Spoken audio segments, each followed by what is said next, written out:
Good morning, guys. It is 7:26 a.m. on this glorious overcast day here in Oklahoma, and I am on my way to the Tesla Service Center for the second time to fix these problems. I don't know if you can see here on the screen. I got lane departure, steering assist reduced. I have zero power steering right now, by the way. Autopilot's not available. What else is in there? Safety restraint system. There's another one. Lane departure avoidance. And because of all those errors on right now, I don't have any cruise control. So besides me having to drive without power steering, which in a Tesla sucks because of course I'm getting a phone call. One eternity later. I'm back. That was my mama. I was wondering how long it was going to take them to notice that I left my dog at their house. So anyway, I don't remember where I left off. So this is service appointment number 2 that I'm trying to get this stuff fixed. Now, I want to be kind of fair to Tesla here.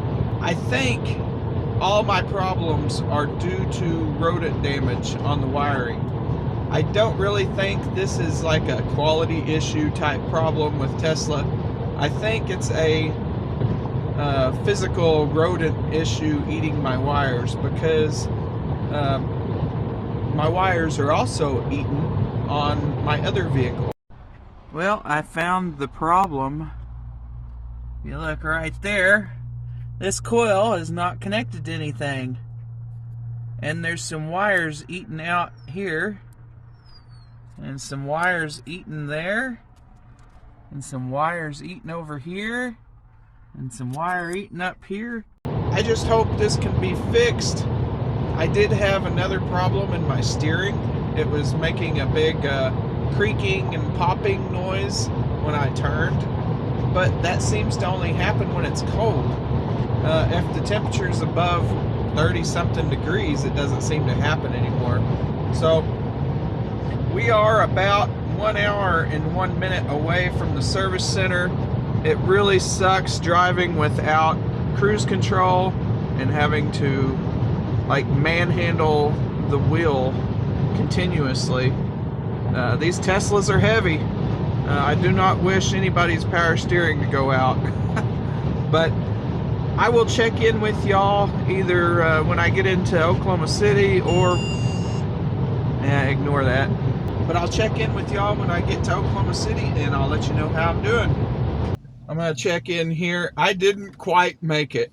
And no, it's not because of the car. The car's still fine. We're just south of Oklahoma City. We're basically in Oklahoma City. We're in a town called Newcastle. It's attached to Oklahoma City. And I had to go to the Loves. I was, that cup of coffee hit me hard. And I had to bail out. I couldn't make it. I was thinking, man, I'm just going to have to pull over on the side of the road. And I saw that beautiful, beautiful yellow sign with the hearts on it from the highway. Yes. I don't come to the city very often, and this wasn't here probably 3 or 4 years ago. So I'm really glad they decided to build this here. And now I'm just going to continue on my way. We are going to be there in 22 minutes. And my battery's down to 42%. I started about 93%. Beautiful sight. I hope one of those Teslas there is a loaner they can give me if they need to keep my car overnight. Here we go. Last time I just pulled up to the door and they opened it right up. So let's go in and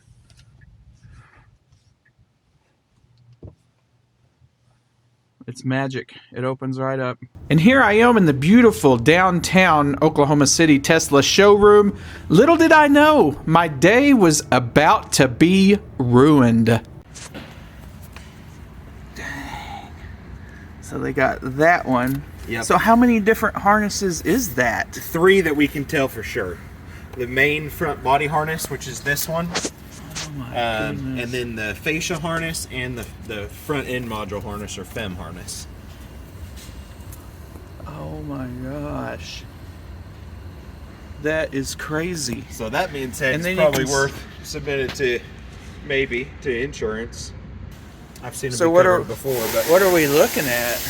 Got an estimate for you. You should oh. see the Tesla. It's about $1,500. Oh my gosh. Yeah. Well, you heard him right. $1,500. After that bit of wonderful news, I need to make myself feel a little bit better by looking at this beautiful Plaid here in the showroom. Well, anyway, that's pretty much all I have for the service center talk. Yeah, it's going to be up there for who knows how long. He said 2 of the harnesses were pretty common, but one of them's might take a little bit to get. So I don't know how long I'm going to have this loaner.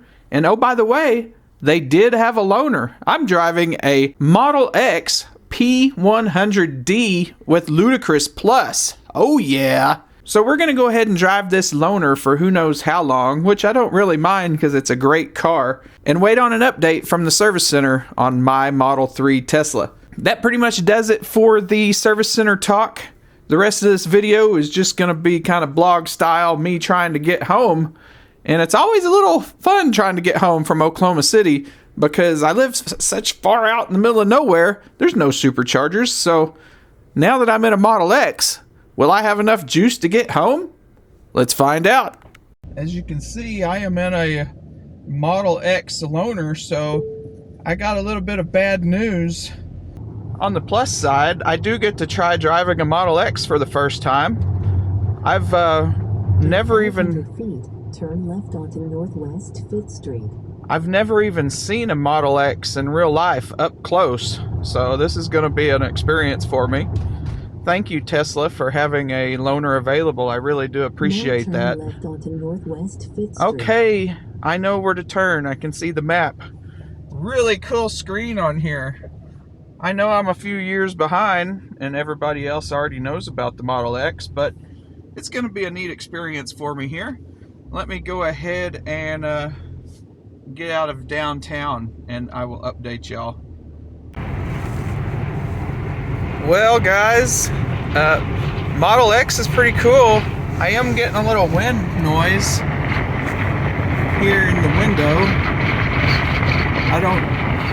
I don't know exactly what year model this is. It has 18,000 miles on it. Wow, that is a lot of wind noise here. I'll try rolling down my window and rolling it up. Oh my gosh! The window just popped out of its socket.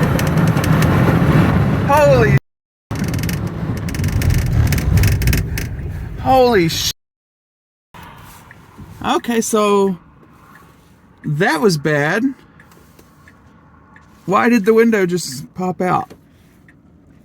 Hang on. Oh. Okay. It popped back in. And I cracked the window, and it pulled the whole window out of the track. Holy moly. Okay. So, not doing that again. Let's get back in autopilot here.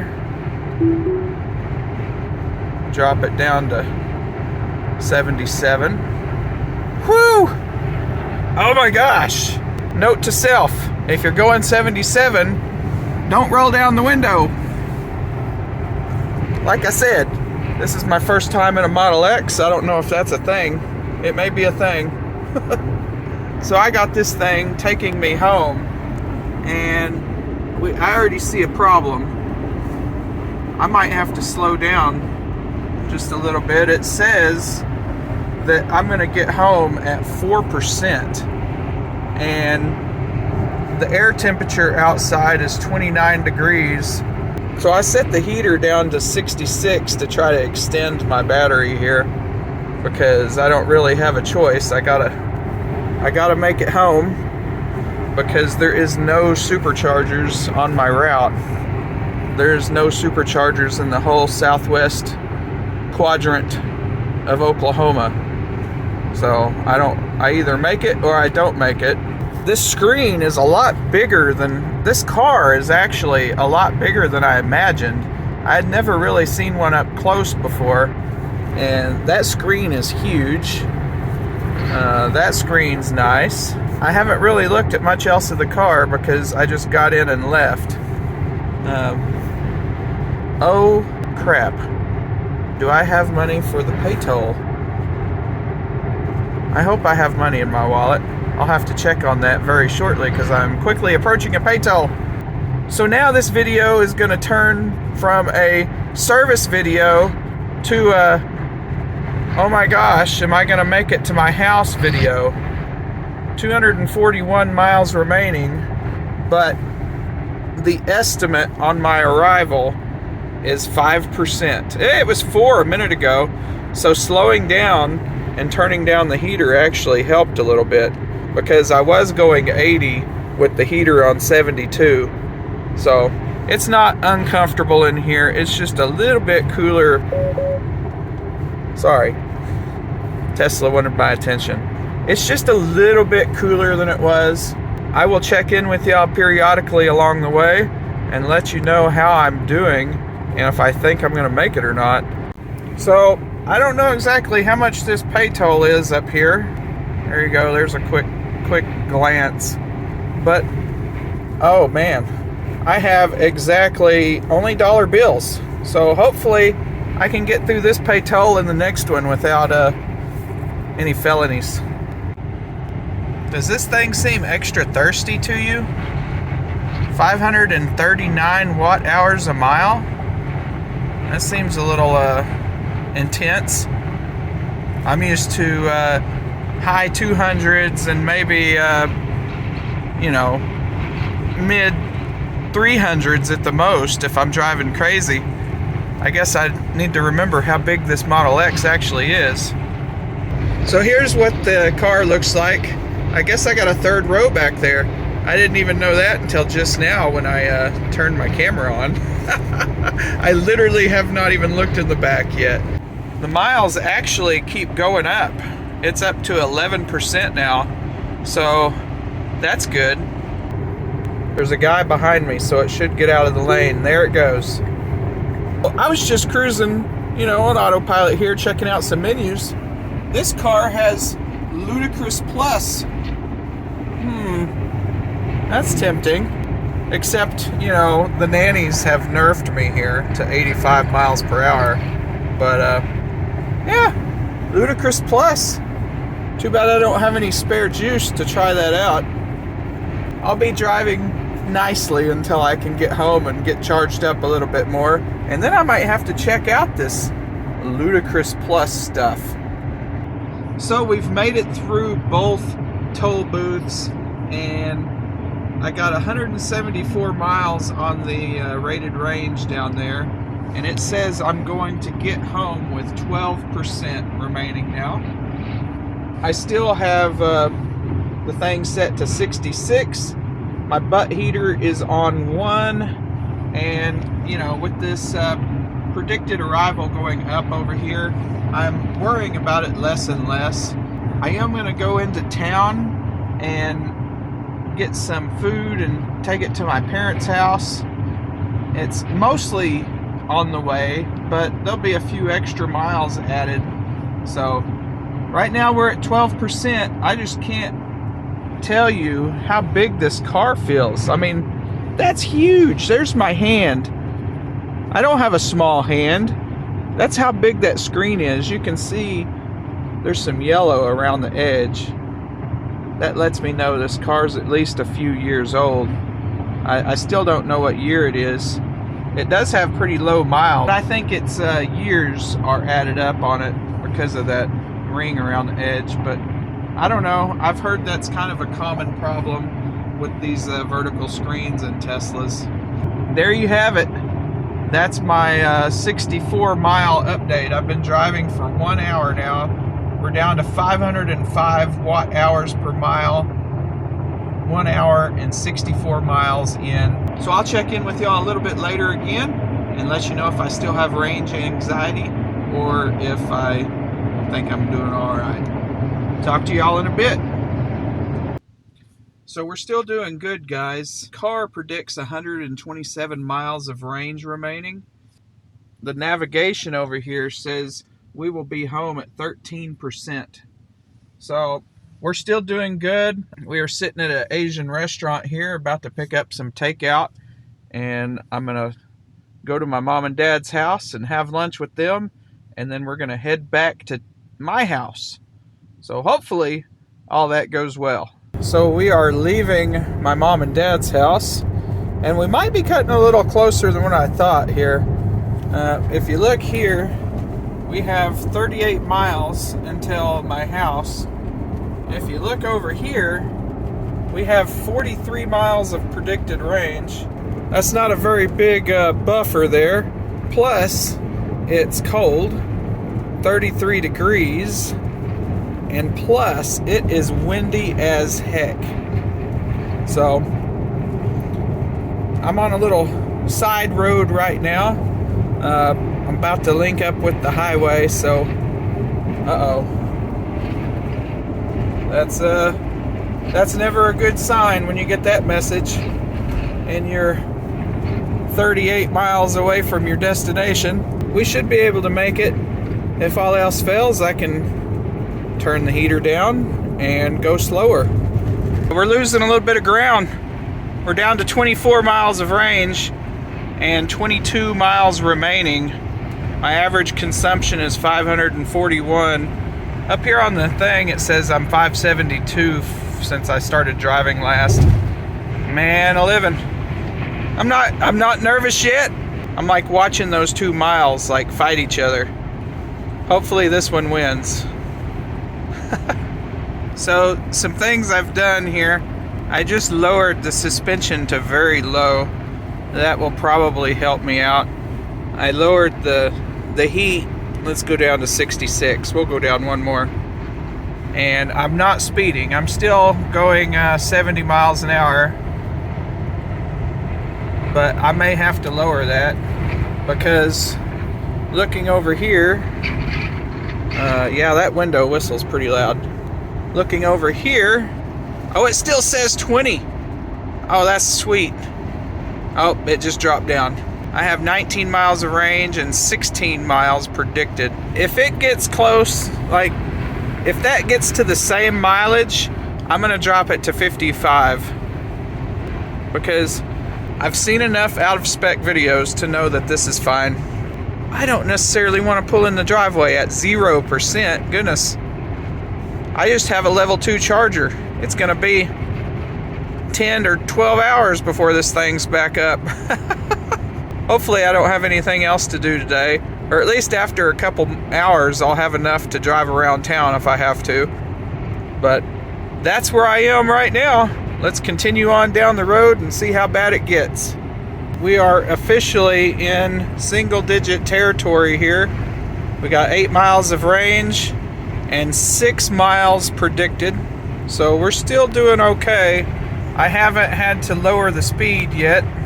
We're still doing 70. 537 watt hours per mile is what this last stretch has been, so it looks like we're gonna be pretty safe, but still just on the edge here. Well guys, I did make it home. I did get the battery very low pop up when I got here. I have 4 miles of predicted range left and 7 miles on the rated range. So that's where we ended up. I never saw any power limit.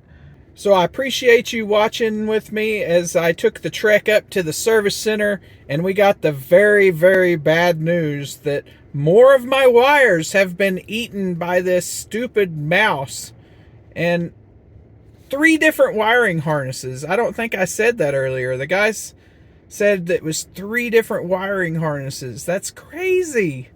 We're going to have to go to war with that little mouse, and I'm going to set up some traps and some poison, and I'm going to get that little booger before he does any more damage. I mean, he can't really do any more damage. My Explorer over there is effectively totaled. It's not worth fixing. It ate the wiring harness out of that. My Tesla ate the wiring harness out of that. Gonna cost me at least $1,500. Hopefully he leaves this nice Model X alone.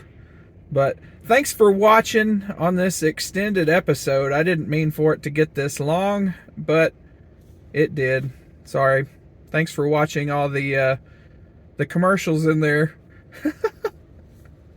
That's all right. That's why I only tell it to put skippable commercials in, so you don't have to watch them if you don't want to. But when you do, I appreciate that.